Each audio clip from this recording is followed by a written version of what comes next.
Hello everyone, welcome back to the channel. मेरा नाम है अंकिता शर्मा। मैं आ गई हूँ एक और नए वीडियो के साथ। तो आज का वीडियो कोई नया टॉपिक नहीं है, मतलब कि कंज्यूमर मैटर से ही रिलेटेड है, कंज्यूमर कंप्लेंट्स से ही रिलेटेड है। और उसके लिए मैं ऑलरेडी जो डिटेल में क्या प्रोसेस रहता है, क्या स्टेप्स है जो फॉलो करने हैं, वो मैं ऑलरेडी वीडियो बना चुकी हूँ। तो अगर आपने नहीं देखी है तो आप जाके चेक कर सकते हो मेरे चैनल पर। थोड़ा सा आपको इलेबोरेट करने वाली हूँ कि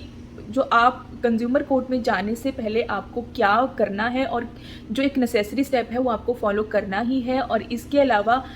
कि कौन सी बातों का आपको ध्यान रखना है कंज्यूमर कोर्ट में अपना मैटर लगाने से पहले। तो चलिए वीडियो को शुरू करती हूँ।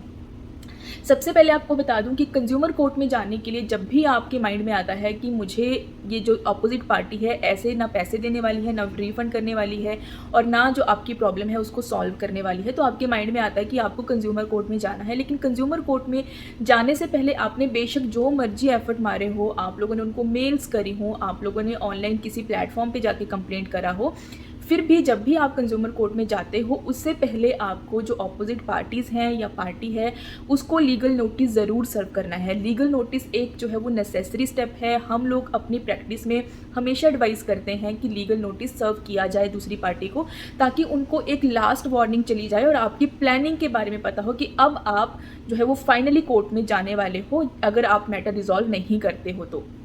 फिर हम जो वो लीगल नोटिस है उसको अटैच करते हैं आपकी कंप्लेंट के साथ। जो आपकी कंज्यूमर कोर्ट की कंप्लेंट होती है उसमें अटैच किया जाता है, और उसके साथ साथ पोस्टल रिसीट्स जो होती हैं, जैसे आपने स्पीड पोस्ट किया है या आपने रजिस्टर्ड पोस्ट किया है, तो उसकी जो पोस्टल रिसीट्स होती हैं वो एज ए प्रूफ लगाई जाती हैं कि आपने लीगल नोटिस सर्व किया है, ताकि आप अपना जो कोर्ट में ये प्रूव कर सको कि मैं इनको बहुत बारी बोल चुका हूँ कि मेरा मैटर रिजॉल्व किया जाए, रिफंड किया जाए, या फिर जो प्रोडक्ट है उसको रिप्लेस किया जाए। तो जो भी आपने एफर्ट्स किए हैं आप उनको जस्टिफाई करते हो एक तरह से, और लीगल नोटिस जब देते हो तो आप फाइनली जो ऑपोजिट पार्टी है उसको अपनी प्लानिंग के बारे में बताते हो कि आप लीगल एक्शन अब लेने वाले हो। आप सिर्फ बातें नहीं कर रहे थे इतने टाइम से, आप सच में सीरियस हो अपने मैटर को लेकर और अब आप कोर्ट जाने वाले हो।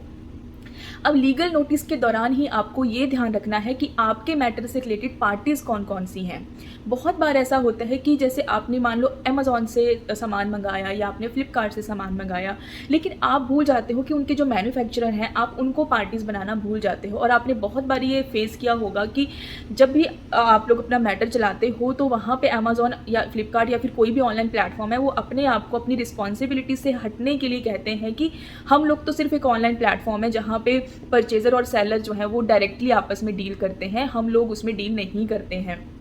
खैर वो तो अपनी रिस्पॉन्सिबिलिटी से स्किप करने वाली बात है, उसके लिए हमारे पास बहुत सारी जजमेंट्स रहती हैं या फिर हमारे पास एक्ट में बहुत सारी प्रोविजंस दिए हुए हैं, तो वो हम लगा के हम अपना केस फाइल करते हैं और हम एफर्ट्स करते हैं अपने आर्ग्यूमेंट्स को जीतने का। लेकिन आपको उससे पहले क्या करना है कि आपसे आपके मैटर से रिलेटेड जितनी भी पार्टीज़ बनती हैं, जैसे कि ऑनलाइन प्लेटफॉर्म तो हो गया, उसको तो आप डायरेक्टली बोल रहे हो कि आपकी गलती है, उसके साथ साथ मैन्युफैक्चरर की भी गलती होती है तो आपको उसको भी पार्टी बनाना है। या फिर कोई वारंटी वाली पार्टी जुड़ी है जिसने प्रोडक्ट को लेकर, कोई थर्ड पार्टी है जो प्रोडक्ट को लेकर आपको वारंटी दे रही है और उससे रिलेटेड आपको कोई प्रॉब्लम आ जाती है, तो आपको उसको भी पार्टी बनाना है। तो इस तरह से आपको अपना मैटर हर तरह से कवर करना है ताकि आप जो अपना अमाउंट है उसको रिकवर कर पाओ।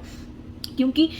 कई बार ऐसा भी होता है कि आपने मान लो कोई ऑनलाइन सर्विस ली है और आप सिर्फ उसको जो नाम वहाँ पे मेंशन किया है आप उसको सिर्फ उसी नाम से जानते हो, आपको इंटरनली कौन काम कर रहा है या हायर अथॉरिटी पे कौन काम कर रहा है आपको उसके बारे में नहीं पता। अब होता क्या है कि मैटर भी कंज्यूमर कोर्ट में चलता है और बाद में एक्सपार्टी डिसीजन भी आता है। अब पॉइंट आता है कि एक्सपार्टी डिसीजन तो आ गया, जिस कंपनी से आपने सर्विस ली थी या गुड्स ली थी वो कंपनी तो एक्चुअल में है ही नहीं जिसके नाम पर आपने केस फाइल किया था। तो उस केस में भी ये बहुत ज़रूरी है कि जिस टाइम पर आप अपना मैटर चलाने वाले हो या अपना लीगल नोटिस सर्व कर रहे हो,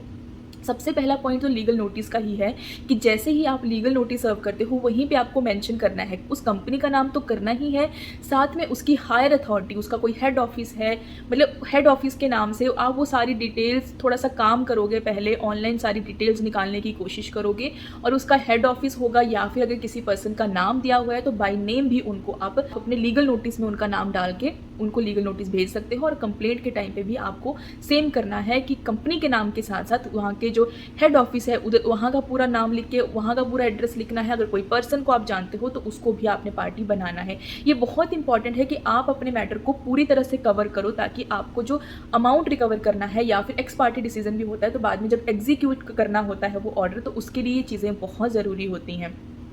आपको फुल जस्टिस तभी मिलेगा जब आपने अपने मैटर को पूरी तरह से कवर किया होता है। ऐसे डिसीज़न भी आ जाएगा, लेकिन अगर वो पार्टी कभी मिलेगी ही नहीं, पुलिस भी कहाँ पे जाएगी अगर कोई इन पर्सन ही नहीं है। तो ये सारी चीज़ें हैं जो आपको ध्यान में रखनी है। तो किसी, अगर आप छोटी कंपनी है, कोई ब्रांच है या किसी भी सर्विस सेंटर के अगेंस्ट अगर आप मैटर फाइल कर रहे हो, तो अगर उनका कोई हेड ऑफिस भी है और अगर बहुत सारी ब्रांचेज हैं तो उनका कोई एक हेड ऑफिस भी होगा, तो आप ये बहुत ज़रूरी है कि आप उसके जो हेड ऑफिस है वहाँ पे भी लीगल नोटिस सर्व करो, ताकि उनकी ये नॉलेज में चली जाए कि अब आप कंज्यूमर कोर्ट जाने वाले हो इस मैटर को लेके। तो कई बार क्या होता है कि सिर्फ एक लीगल नोटिस सर्व करने से ही चीज़ें रिजॉल्व हो जाती हैं, क्योंकि समटाइम्स क्या होता है कि जो छोटी ब्रांचेज होती हैं ये अपने लेवल पे ही आपके साथ आर्ग्यूमेंट्स कर रही होती हैं। इनको लगता है कि कोई पर्सन कितना बॉदर कर लेगा, शायद यहीं पे चीज़ें ख़त्म हो जाए, पैसा भी ना देना पड़े और यहीं पे ख़त्म हो जाए। तो जब हेड ब्रांच में ये चीज़ जाती है, जब हेड ऑफिस में ये चीज़ उनकी नॉलेज में जाती है, तो कई बार वो लोग इनिशिएटिव लेते हैं आपका मैटर रिजॉल्व करने का। तो आपको ये चीज़ें ध्यान रखनी है। और अगर लीगल नोटिस पे कोई आंसर नहीं करता है, तब तो आपके पास फिर नेक्स्ट स्टेप वही है कि आपको कंप्लेंट ही फाइल करनी है। पर अगर आपने लीगल नोटिस में ऑलरेडी सारी पार्टीज़ को कवर किया हुआ है,